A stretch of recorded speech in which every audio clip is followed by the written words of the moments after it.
വേനൽ ചൂടിന് ആശ്വാസം പകർന്ന സംസ്ഥാനത്ത് മഴയെത്തി. തിരുവനന്തപുരം ഉൾപ്പെടെയുള്ള ജില്ലകളിൽ ശക്തമായ മഴയാണ് പെയ്തത്. തിരുവനന്തപുരത്ത് സ്മാർട്ട് സിറ്റി പദ്ധതിയുടെ ഓട നിർമ്മാണം പൂർത്തിയാകാത്തത് ചെറുകിട വ്യാപാരികൾക്ക് തിരിച്ചടിയായി. ചുട്ടുപൊള്ളുന്ന വെയിലിന് വലിയ ആശ്വാസമായിട്ടാണ് ഉച്ചയോടെ തലസ്ഥാന നഗരിയിൽ മഴയെത്തിയത്. പ്രതീക്ഷിക്കാതെ എത്തിയ മഴയിൽ നഗരം നനഞ്ഞു.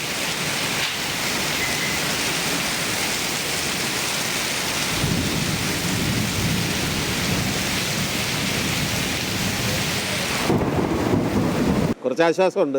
റോഡ് പ്രശ്നം തന്നെ, റോഡിൻ്റെ വർക്കുകൾ നടന്നുകൊണ്ടിരിക്കുന്നു. സിറ്റിയെ കുറേ കാലം കൊണ്ട് അങ്ങനെയാണല്ലോ, തിരുവനന്തപുരം അങ്ങനെയാണല്ലോ. അതേസമയം മറ്റു ചിലർക്ക് മഴ ദുരിതമാണ് സമ്മാനിച്ചത്. സ്മാർട്ട് സിറ്റിയുടെ ഭാഗമായുള്ള ഓട നിർമ്മാണം പൂർത്തിയാകാത്തതാണ് വ്യാപാരികൾക്ക് തിരിച്ചടിയായത്. ഇല്ല, ഇതിപ്പോൾ ഈ ഓട കൊണ്ടുവന്ന് ഇവിടെ ഇങ്ങനെ ആക്കിയിട്ടത്, അവിടെ കൊണ്ടുവന്ന് ഇത് ഈ ഓട ഒരിടത്തും കൊണ്ടുവന്ന് കണക്ട് ചെയ്തിട്ടില്ല. അതുകൊണ്ട് ഈ പെയ്ത മുഴുവൻ വെള്ളവും ഇതിനകത്ത് ഇവിടെ തന്നെ വന്ന് കെട്ടിയത്. എല്ലാ സാധനവും പോയി. അത് 4 ദിവസം അടച്ചിട്ടിട്ട് ഇന്ന് മറ്റന്നാൾ വിഷു ആയതുകൊണ്ട് ഈ കട ഇന്ന് തുറന്നത്.